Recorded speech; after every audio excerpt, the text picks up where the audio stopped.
Everyone, welcome to our channel tax for wealth. आज ये राजेंद्र अरोड़ा जो फिर से हमारे साथ हैं जीएसटी मंत्रा में। तो sir, most welcome to you sir. Thank sir, you ma'am, आज मेरे थैंक पास यू। बहुत सारी कमेंट्स हैं, बहुत एक दो ईमेल्स भी आई हैं मेरे पास। सर, आज सबसे पहले मैं ईमेल से स्टार्ट करूंगी। सर, कमेंट से स्टार्ट करते हैं। सबसे पहले कमेंट्स फटाफट खत्म करते हैं। सर, एक ना स्क्रीन मैंने शेयर किया है, प्लीज एक बार देखिएगा सर। जी जी सर, मैडम, मुझे ना नजर बहुत छोटी आ रही है। I am not able to see that. Just a minute sir, just.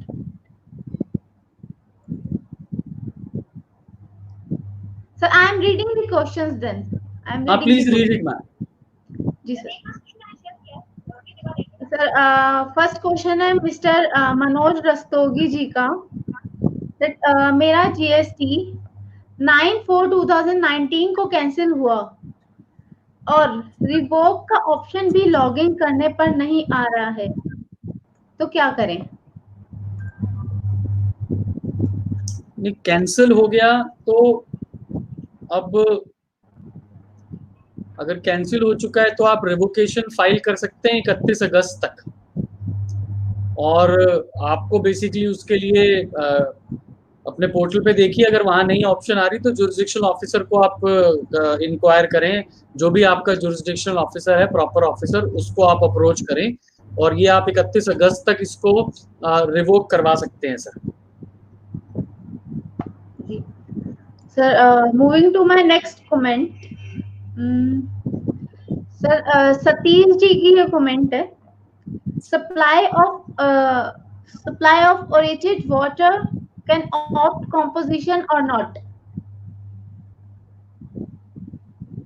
Supply of aerated water? Yes.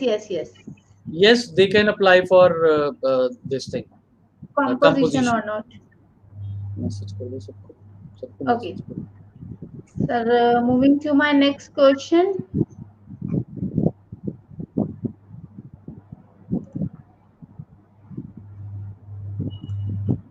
Sir, आज बहुत सारी कमेंट्स हैं जीएसटी से रिलेटेड मेरे पास।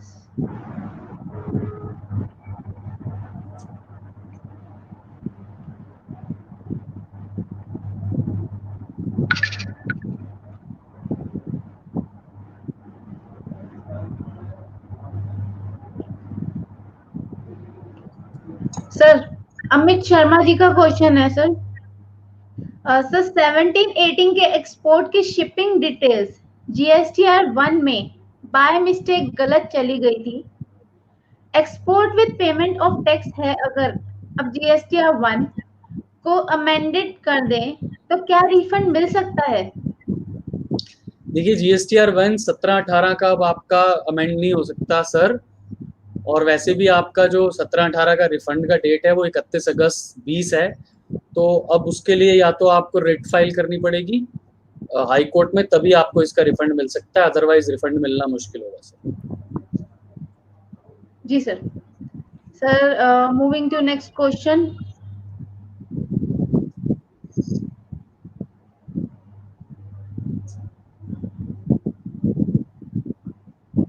सर, सिद्धांत जी का ये क्वेश्चन है।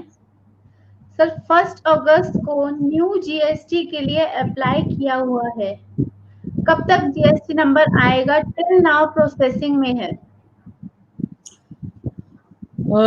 अगर आपका अभी भी प्रोसेसिंग में है, एक्चुअली 1 अगस्त के जितने भी अप्लाई हुए हैं वो अब वैसे तो रिलीज हो रहे हैं, रजिस्ट्रेशन ग्रांट हो रहे हैं। 21 अगस्त 2020 से आधार ऑथेंटिकेशन कंपलसरी कर दिया है। तो अगर आप आधार से ऑथेंटिकेट किया होगा आपने पहले, तो वो तो जल्दी अलॉट हो जाएगा। अगर नहीं किया होगा तो थोड़ा उसमें समय लगने के चांसेस हैं, लेकिन अब इसको प्रोसेसेस जो हैं अब एक्सपेडाइट हो रहे हैं और आपको जल्दी इसका रिफंड मिल जाएगा सर। जी sir. Sir, moving to next question, Gautam ji का क्वेश्चन है। Sir, suppose that I am an e-commerce operator and if I add fruit, vegetables, fast food, handmade products to my application, then these sellers need to get GST number? देखिए sir, अगर आप e commerce पे कुछ भी बेचना चाहते हैं तो आपको सेक्शन 24 में कंपल्सरीली रजिस्ट्रेशन लेना पड़ेगा। चाहे वो एग्जेम्प्ट गुड्स हो, चाहे वो आपके टैक्सेबल गुड्स और सर्विसेज हो, आपको सेक्शन 24 में ई कॉमर्स ऑपरेटर्स को ई कॉमर्स ऑपरेशन के लिए थ्रू ई कॉमर्स प्लेटफॉर्म आपको कंपलसरी रजिस्ट्रेशन लेना होगा सर। सर उसी में ही इन्होंने क्वेरी दी है कि many products are not in GST text, can they sold मैंने इन एन उसका ई जवाब दिया ना कॉमर्स? सर। हाँ, भले ही आपके प्रोडक्ट्स जीएसटी में टैक्सेबल नहीं है, बट स्टिल क्योंकि आप ई कॉमर्स प्लेटफॉर्म के थ्रू इसको बेचना चाहते हैं, आपको इसमें रजिस्ट्रेशन सर लेना पड़ेगा। जी सर। एक और उनकी नेक्स्ट कमेंट है, आई गेस ये वाला आंसर शायद हमने दे दिया है कि सर ई कॉमर्स एप्लीकेशन पर fruits, vegetables and fast food की सप्लाई हो तो उसके लिए जीएसटी रजिस्ट्रेशन जरूरी होगा। एंड ई हाँ जी, कॉमर्स कंपलसरी है एप्लीकेशन, सर। जी, और ई कॉमर्स एप्लीकेशन एक ही शहर के लिए है। रजिस्ट्रेशन जो एंड होता है सर, आप देखिए, ग्रोसरीज में भी कुछ आइटम्स विदाउट जीएसटी की होती हैं, उसे भी ई कॉमर्स में सेल किया जा सकता है क्या? मैंने इसका जवाब दे दिया है सर। पहली बात तो रजिस्ट्रेशन जो है वो एक जीएसटीआईएन जो है एक पर्टिकुलर स्टेट का होता है, और आपको अगर उस स्टेट में रजिस्ट्रेशन, आप उस स्टेट में सप्लाईज करना चाहते हैं तो वहाँ उसका रजिस्ट्रेशन काफ़ी है। लेकिन अगर आप दूसरे स्टेट में भी सप्लाई करना चाहते हैं, दूसरे स्टेट से सप्लाई करना चाहते हैं, आप दिल्ली में रजिस्ट्रेशन लेते हैं, दिल्ली से अहमदाबाद भेजना चाहते हैं, कोई समस्या नहीं है। अहमदाबाद से ही आप अगर मान लीजिए चेन्नई भेजना चाहते हैं या महाराष्ट्र भेजना चाहते हैं, तो आपको अहमदाबाद में भी रजिस्ट्रेशन लेना होगा। तो कहने का तात्पर्य है कि अगर आप एक स्टेट से सप्लाई कर रहे हैं, तो आप कहीं भी भारत में सप्लाई कर रहे हो, आईजीएसटी चार्ज करें और आपको रजिस्ट्रेशन लेने की आवश्यकता नहीं है। लेकिन अगर आप हर स्टेट में अपना स्टोर खोलकर और उस तरह से आप सप्लाई करते हैं या वहीं पर आप स्टोर करते हैं मटेरियल को, तो आपको रजिस्ट्रेशन हर स्टेट में सेपरेटली लेना है। सर आगे नेक्स्ट है प्रेरक गिरी जी का question. Sir we have by mistakenly paid GST in GST TDS portal, can we get a refund? Is there any way to correct it? देखिए, उस केस में आपने जीएसटी जमा करा दिया जीएसटी टीडीएस के रूप में, है ना? तो सेक्शन 54 सबसेक्शन 3 में एनी अदर अमाउंट के रिफंड के लिए प्रावधान है। आप पोर्टल पे RFD 01 के माध्यम से अपने यहाँ आपने जो टैक्स गलत टीडीएस में जमा करा दिया है वो वहां पड़ा होगा आपके पास, आप उसमें वहां सेक्शन 54 में प्रावधान में आप RFD 101 फाइल करें और इस टैक्स का रिफंड क्लेम कर सकते हैं जो गलत आपने जमा करा। मैं संजीव कुमार अरोड़ा जी हमारे अंबाला से मित्र हैं, उनका स्वागत करूंगा, हमारे साथ हैं वो। जी, most welcome sir. Sir moving to next question, Vivek Kumar ji का है that I hope this video is very much useful for everybody. Sir मुझे सीजीएसटी और एसजीएसटी टैक्स पे करना था, बट मैंने इंटरेस्ट वाले रो में पे कर दिया, मुझे दोबारा जीएसटी पे करना पड़ेगा टैक्स की रो में? प्लीज सजेस्ट मैं रिफंड कैसे लूं? आपने टैक्स जो है वो कहाँ पे कर दिया? सीजीएसटी एसजीएसटी पे करना था, लेकिन आपने इंटरेस्ट वाले रो में पे कर दिया। अच्छा, कोई बात नहीं सर, अगर आपका वहां क्रेडिट पड़ा हुआ है कैश में, तो आप एक PMT 09 फॉर्म है वो आप फाइल करें और वहां अपने इंटरेस्ट के पोर्शन को सीजीएसटी और एसजीएसटी में कन्वर्ट कर दें और वहां पर आप ट्रांसफर कर देंगे तो आपके वो कैश लेजर में ही सीजीएसटी और एसजीएसटी में नजर आना शुरू हो जाएगा इंस्टेड ऑफ इंटरेस्ट। हमारे राकेश अरोड़ा जी हिमाचल से परम मित्र, आपका स्वागत है राकेश जी। जी, राकेश अरोड़ा जी हैं यहाँ पे। जी सर। सर मूविंग फॉरवर्ड, एक और क्वेश्चन है, वापस मैं स्क्रीन शेयर करती हूँ सर। आप ऐसे ही पढ़ दीजिए मैडम, स्क्रीन शेयरिंग में वैसे भी मुझे नजर नहीं आ रहा। जी सर, एक सेकंड सर, मैं इसको पढ़ रही हूँ।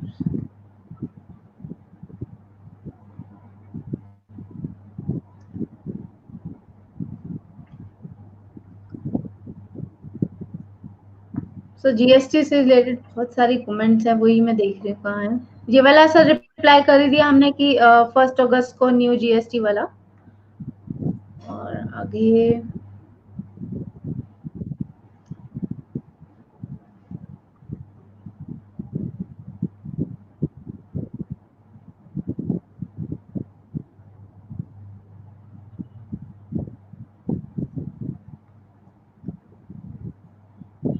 सर विवेक जी का आंसर खत्म हो गया यहाँ पे, राइट? विवेक जी का हमने सॉल्व कर दिया था सर, ठीक है। आगे सर विवेक जी के बाद में कमेंट्स देखती हूँ जी। सर सत्य सिंह जी हैं, उनका क्वेश्चन है, मेरे पास जुलाई 2017 से जीएसटी नंबर है, लेकिन मैं अब ई कॉमर्स ऑपरेटर के थ्रू ऑनलाइन सेल करना चाहता हूँ। क्या इसके लिए मुझे मेरा जीएसटी नंबर में कोई अमेंडमेंट करना पड़ेगा, या फिर मैं इस जीएसटी नंबर से ऑनलाइन सेल कर सकता हूँ? आपको कोई अमेंडमेंट नहीं करना सर, आप इसी नंबर से online supply by from the e-commerce operator platform कर सकते हैं। सर आकांश जी की आई है comment. Akansh ji most welcome to our channel. आएगा शायद आप फर्स्ट टाइम ही आए हो। सर इनका क्वेश्चन है, sir what to include in turnover suppose we have shown in 3B in this financial year and in GSTR 1 in next year and other case in GSTR 1 in concerned year and tax payment in next year. What is the correct one?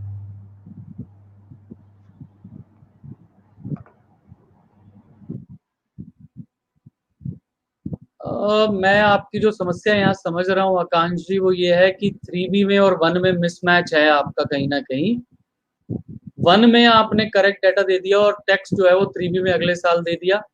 Sir what to include in turnover suppose we have shown in 3B in this financial year and GSTR in next year and other case GSTR 1 in concerned year and tax payment next year, what is the correct one? Correct one तो कोई भी नहीं है sir, दोनों ही गलत है। Correct one तो ये होगा कि जिस साल का सप्लाई है उसी साल के 3B में दिखाओ, उसी टैक्स पीरियड के 3B में दिखाओ।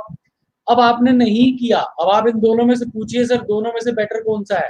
गलत दोनों ही है सर, लेकिन अब आपको ये करना है कि भाई कम गलत कौन सा है।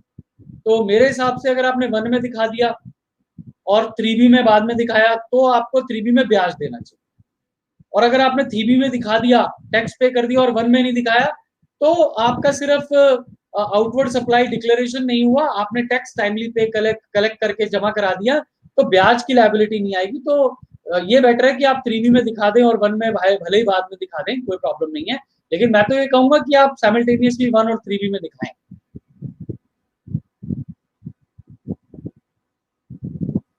विकास केडिया जी पूछ रहे हैं जी हमसे। सर, विकास जी का सर क्वेश्चन है एक और। नहीं क्वेश्चन नहीं, वो ईमेल आईडी मांगते हैं madam. Query can be sent. Email ID आप टाइप कर दीजिएगा मैम। जी आप सर, टाइप कर दीजिएगा। आ रही है taxforwealth@gmail.com। तो आप ले लीजिए ये वाली ईमेल आईडी, और कोई भी आपकी क्वेरी आप यहाँ भी लिख सकते हो, हम लोग सॉल्व कर देंगे इसको। कमेंट बॉक्स में लिख दीजिएगा विकास जी, कोई प्रॉब्लम नहीं। सर एक हिमांशु गुप्ता जी की अभी एक क्वेरी आई है, that we have put some invoices of rupees 50 lakh in Jan, GSTR 3B and GSTR 1 return. तो सवाल क्या है सर आपका? हिमांशु जी मैं सवाल समझ नहीं पाया। अगर आपने 50 लाख रुपए के जनवरी में 3B में दिखा दिया और GSTR 1 में दिखा दिया, तो सवाल क्या है इसमें? In March we have amend such invoices. Sir सवाल इकट्ठा लिख के भेजे हिमांशु जी। ये राकेश अरोड़ा जी का सवाल लीजिए। मैं यही कहूंगी एक बार आप क्वेश्चन पूरा एक साथ लिख के भेजिए। राकेश अरोड़ा जी का सवाल लीजिए मैम। जी sir. Registered person is supplying manpower to government department. GST rate should be 18% or any lower GST rate possible. Rakesh ji अगर ये प्योर लेबर कॉन्ट्रैक्ट्स हैं तो ये एग्जम्प्ट भी हो सकता है, बट मेरे को ये रेट ऑफ टैक्स में कोई एग्जैक्ट स्पेसिफिक मुझे याद नहीं है। फ्रैंकली मैं आपसे गलत नहीं बोलूंगा, क्योंकि rate of tax is a very peculiar aspect of the subject. लेकिन मुझे जितना याद आ रहा है कि अगर ये प्योर लेबर कॉन्ट्रैक्ट है अगर गवर्नमेंट को भी, तो एग्जेम्प्ट है आई बिलीव। बट फिर भी अगर कोई स्पेसिफिक और इसमें आप चाहते हैं तो आप मुझे सेपरेटली मुझे व्हाट्सएप मुझे भी कर सकते हैं। आपके पास तो मेरी सारी डिटेल्स हैं राकेश जी। सर हिमांशु गुप्ता जी का आया है कि whether we need to amend GSTR 3B और ओनली अमेंड जीएसटीआर 1। सर सवाल अभी भी समझ नहीं आया मुझे आपका। सवाल इकट्ठा लिख के भेजें हिमांशु जी, एक ही मैसेज में पूरा सवाल लिख के भेजें। ये आकांक्ष शर्मा जी का अगला सवाल लीजिए ma'am. Suppose we have main registration in Delhi, but we have purchased steel from Rajasthan and delivery to UP, coming in train wagon, but supplies to different persons in trucks. So have to register in UP also. नहीं sir, ये bill to ship to की situation है। आप दिल्ली में हैं, आपने माल खरीदा राजस्थान में और डिलीवरी करवा दी यूपी में, तो आपको यूपी में रजिस्ट्रेशन लेने की कोई जरूरत नहीं है आकांक्ष जी। आप इनवॉइस जो आपका राजस्थान का सप्लायर है वो आपको दिल्ली में बनाएगा, बिल आपको दिल्ली करेगा और शिप कर देगा राजस्थान में। और सेक्शन 10(1)(b) के अनुसार आपको जो प्लेस ऑफ सप्लाई होगी वो दिल्ली ही होगी, और सेक्शन 16(2) के अनुसार गुड्स हम एज्यूम कर लेंगे कि वो आपको दिल्ली में रिसीव हुए हैं। आपको राजस्थान में सॉरी यूपी में कोई भी रजिस्ट्रेशन लेने की आवश्यकता नहीं है सर। जी सर। सर हिमांशु गुप्ता जी ने पूरा दे दिया है अपना question. We have put some invoices of rupees 50 lakh in Jan, GSTR 3B and GSTR 1 return. In March, we have amended such invoice in GSTR 1. My question is whether I need to deduct such amount in 3B also. अगर आपकी supply 50 lakh रुपए की आपने दिखाई जनवरी में GSTR 3B और 1 में, अब आपने इसको अमेंड करना है मार्च में। मैं एज्यूम कर रहा हूं जनवरी 20 और मार्च 20, क्योंकि आपने सवाल में नहीं लिखा। तो अगर आपने अब आपकी ये सप्लाई अमेंड कर रहे हैं, अमेंड का मतलब है कि आपकी ये सप्लाई नहीं है, आप इस इनवॉइसेस को हटाना चाहते हैं अपने जीएसटीआर 1 से, तो ऑफ कोर्स हिमांशु जी आपको 3B में से भी 50 लाख रुपए का सप्लाई रिड्यूस करना होगा और कॉरेस्पॉन्डिंगली टैक्स रिड्यूस करना होगा। अगर आपका ये सप्लाई जो है नहीं हुआ है, आपका जो इनवॉइस है वो किसी भी कारणवश कैंसिल हो गया है, तो अगर आपने क्रेडिट नोट दे दिया है अपने सप्लायर को, अपने रेसिपिएंट को, तो ऑफ कोर्स आपको ये अपना 1 में भी हटाना पड़ेगा और 3B से भी आपको अपनी 50 लाख रुपए की सप्लाई रिड्यूस करनी पड़ेगी सर, इसमें कोई डाउट ही नहीं है।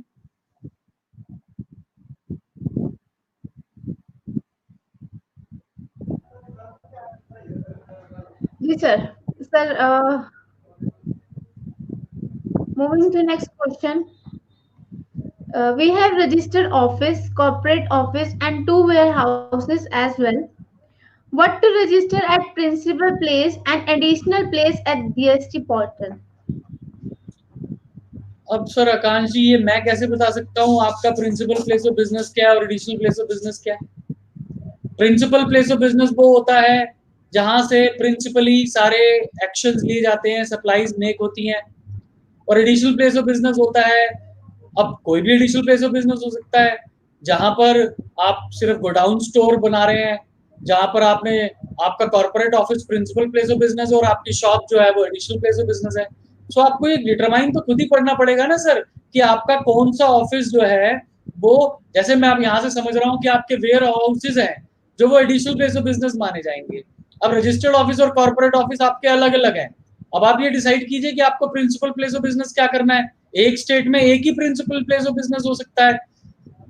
इट कुड बी कि वो आपका रजिस्टर्ड ऑफिस हो या कॉर्पोरेट ऑफिस हो, या आपकी मैनेजमेंट डिसाइड करेगी कि आपका प्रिंसिपल प्लेस ऑफ बिजनेस क्या होगा, और बाकी जो भी होगा वो एडिशनल प्लेस ऑफ बिजनेस होगा। जी सर आगे उनका क्वेश्चन है, but sir Rajasthan supplier don't want to issue say 10 invoices. He want 1 consigner and 1 consignee ship to only, but we have 10 ship to consignees. अब सर ये राजस्थान सप्लायर क्या चाहता है क्या नहीं चाहता, ये इस बात से लॉ डिटरमाइन नहीं होता सर। मैंने आपको बता दिया सेक्शन 22 के अनुसार ऑफ द CGST आपने वहां पर सप्लाई, टैक्सेबल सप्लाई नहीं की है, आप वहां पर सप्लाई नहीं कर रहे हैं यूपी में, तो इसलिए यूपी में रजिस्ट्रेशन लेना आपको नहीं है। अब आप सप्लायर आपका राजस्थान वाला क्या करता है, कैसे करता है, ये मैं नहीं बता सकता सर, लेकिन लॉ के अनुसार आपको यूपी में रजिस्ट्रेशन की आवश्यकता नहीं है sir.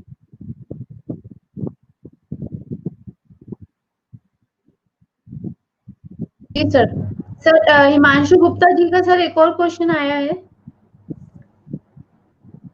Sir, we have talked to CBIC Mitra, and they told you only need to amend in GSTR 1.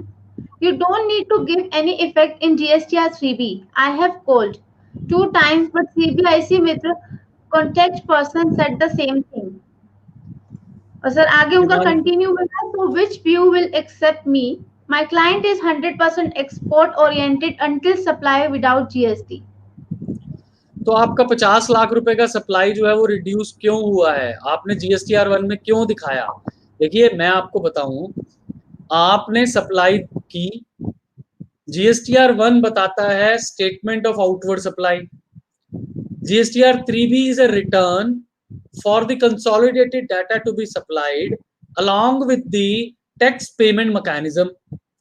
Now आपने कहा मैंने एक्सपोर्ट किया विदाउट पेमेंट ऑफ टैक्स, एक विदाउट पेमेंट ऑफ टैक्स जब आपने एक्सपोर्ट किया, अब मेरे को आप फैक्ट्स पूरे एक एक करके बता रहे हैं, अब आप बता रहे हैं कि जी आप एक्सपोर्टर हैं, विदाउट पेमेंट ऑफ टैक्स आप कर रहे हैं, आप पूरे फैक्ट्स लिखिए ना सर, कहानी क्या है, सप्लाई की नेचर क्या है, सब बातें से बहुत बातें बदल जाती हैं। अब आपने ये भी नहीं बताया कि आपने 50 लाख रुपए का वो जो अमेंड किया है जीएसटीआर 1 क्यों किया है। आप ये बताइए कि क्या आपके गुड्स रिटर्न हो गए हैं, क्या आपने क्रेडिट नोट दिया है आपके अपने रेसिपिएंट को जो आउटसाइड इंडिया है।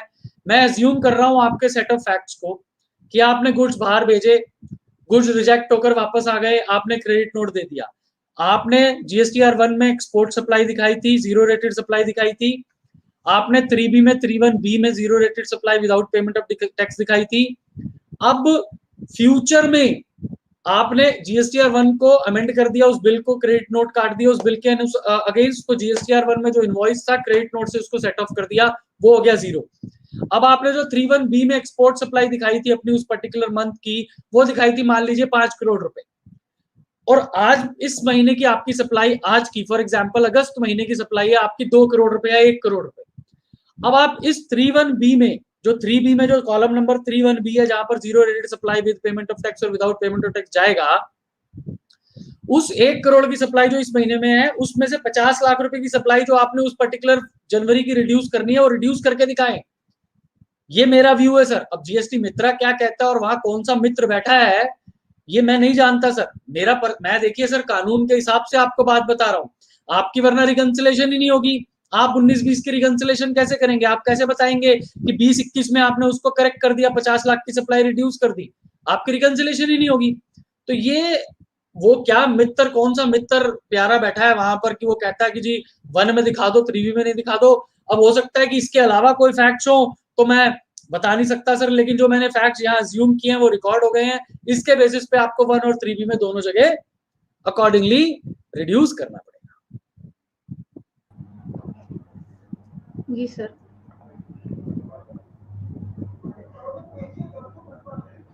सर एक कमेंट और है सुधांशु जी की, GSTR 1 filed on wrong GSTR in for financial year 17-18 what will be remitted. ये हमारे सुधांशु प्रताप सिंह जी हैं, हमारे अच्छे मित्र हैं। ये सवाल मुझसे बाद में पूछ चुके थे, सवाल पहले डाला इन्होंने यहाँ पे, मैं इनको जवाब दे चुका हूँ। सर कोई ऑप्शन अवेलेबल नहीं है सुधांशु जी, मैं रिकॉर्ड के लिए आपका जवाब फिर दोबारा दे रहा हूँ, कोई ऑप्शन अवेलेबल नहीं है सर। जीएसटीआर 1 आप अमेंड नहीं कर सकते। आपने मुझसे ये भी पूछा था कि सर मैं क्या रिट फाइल कर दूं दिल्ली हाई कोर्ट में तो क्या मुझे जीएसटीआर 1 अमेंड करने की फैसिलिटी मिल जाएगी। मेरा आंसर था कि जी चांसेस बहुत कम है। मैंने आपको इसको डिटेल में बताया, आप अपने रेसिपिएंट को जो है एक इंडेमनिटी बॉन्ड दे दें, उसको ये बोल दें कि भाई साहब आपका क्रेडिट, मैंने जो क्रेडिट पास किया है वो लेजिटिमेट क्रेडिट है, मैंने उसको, आपने मुझे ये बताया था कि कैश में पे किया है, आप उसको उसका चालान की कॉपी दे दें। साथ ही साथ मैंने आपसे ये भी कहा था कि भाई आप उनको एक 18 अक्टूबर 2018 का एक प्रेस रिलीज दे दें। अब वो प्रेस रिलीज में आपको दे नहीं पाया, संडे को आपसे मेरी बात हुई थी, तो प्रेस रिलीज में आपको व्हाट्सएप पे भेज देता हूं, अगर आप सुन रहे हैं तो मैं आपको दे दूंगा, नहीं तो आप मांग लीजिएगा जब भी आपको इस वीडियो का पता चले। तो 18 अक्टूबर 2018 को एक प्रेस रिलीज आया था सीबीआईसी के द्वारा, उसमें उन्होंने कहा था कि 2A में नहीं भी आ रहा तो क्रेडिट की कोई डिनायबिलिटी नहीं होती टिल द टाइम आप 16(2) की कंडीशंस पूरी कर दें। तो ये सुधांशु जी का भी जवाब हो गया हमारे यहाँ पर प्लेटफॉर्म पे भी, और मैं पहले भी इसका जवाब इनको दे चुका था। जी तो सर मैंने एक और स्क्रीन शेयर किया है जिसमें हमारे पास मेल आई थी आशीष जी की, that the subject to GST liability on selling of old and used car. He is from Mumbai. I guess last show में भी सर इनका एक क्वेश्चन इसका था जो जवाब रेज मैं हुआ इनको था। दे चुका था, आशीष जी को ओल्ड कार्स का तो जवाब दे चुका था मैं सर ये ऑलरेडी। दूसरा क्वेश्चन इन्होंने भेजा है, तो कल ही ये पूछिए क्वेश्चन मैम, भेजा पूछिए उन्होंने। पूछिए पूछिए। One of my client has a manufacturing pharma unit and they bought the new car in the name of the company in June 2017 and did not avail any convent credit, VAT credit over it.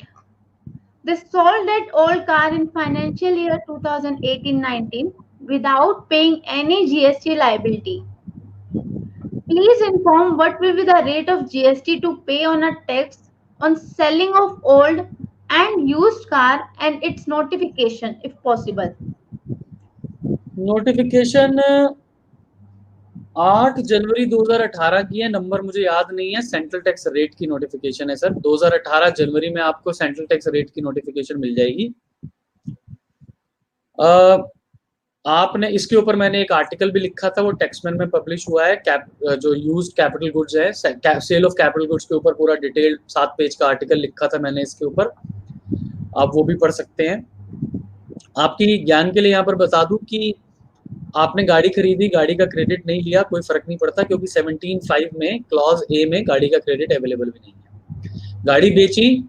गाड़ी बेची आपका जो है section 18 subsection 6 में गाड़ी बेचने पर आपका टैक्सेबल सप्लाई होगी, और जो भी आपका टैक्स क्रेडिट अवेल्ड और जो भी आपका एक्चुअल वैल्यू जो जीएसटी उस पर बनता है आपकी सेल वैल्यू पे, इनफैक्ट गाड़ी के लिए वो 8 जनवरी 2018 की नोटिफिकेशन आप लगाएंगे।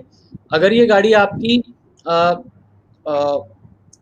1200 सीसी से 1800 सीसी, 1200 सीसी, 1500 सीसी और 1800 सीसी, रेट जो है मैक्सिमम 18% है, तो आपको वो उस नोटिफिकेशन से सारी गाइडलाइंस पूरी मिल जाएंगी, क्योंकि फैक्ट्स यहाँ पर आपके नहीं है।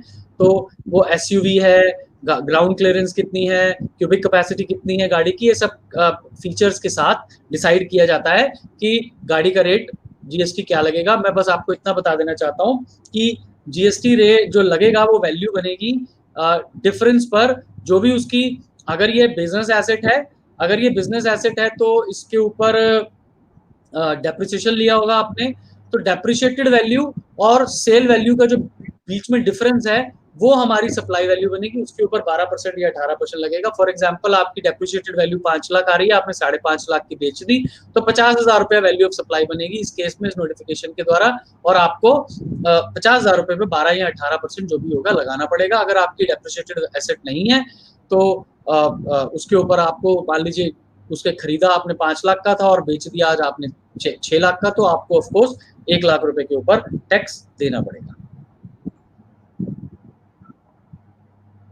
जी सर।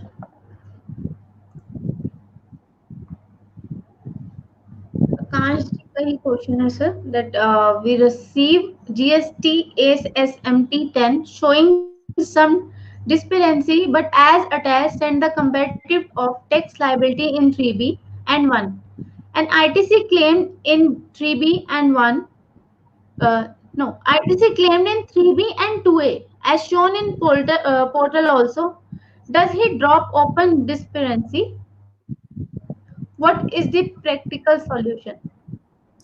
सर आप, उसने जो बोला है 3B और 1 में डिफरेंस है, तो आप चेक कीजिए ना क्या डिफरेंस है या नहीं है। 3B और 2A के क्रेडिट में डिफरेंस है उसने बोला है, तो आप चेक कीजिए।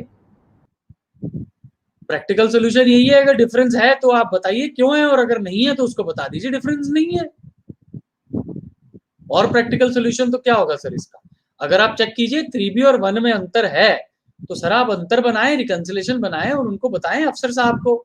और उन्होंने कहा आपके 3B और 2A में अंतर है। 3B और 2A का मतलब है कि इनपुट टैक्स क्रेडिट जो 3B में लिया है वो ज्यादा होगा और 2A में कम होगा, तो आप उसका रिकंसिलेशन बनाएं और बताएं। अगर डिफरेंस है तो बताएं, और अगर डिफरेंस है तो ये भी बताएं कि क्यों है और क्यों ऐसा है। और अगर आपको मान लीजिए गलत क्रेडिट लिया है तो आप उसको रिवर्स करें, ब्याज के साथ जमा कराएं। तो ये तो आपको सर चेक करना पड़ेगा। जी सर। तो सर अब आकांक्ष जी, अगर आपकी कोई भी अगली क्वेरी तो आप हमें मेल कर देना, क्योंकि अब हम ये शो खत्म कर रहे हैं। सर क्वेश्चंस के अलावा बाकी क्वेश्चंस मैं नेक्स्ट शो में लूंगी, और क्वेश्चंस के अलावा कुछ और आपका फीडबैक है तो सर वो आप शेयर कर सकते हैं। मैं सभी दोस्तों को धन्यवाद दूंगा जिन्होंने आज ज्वाइन किया।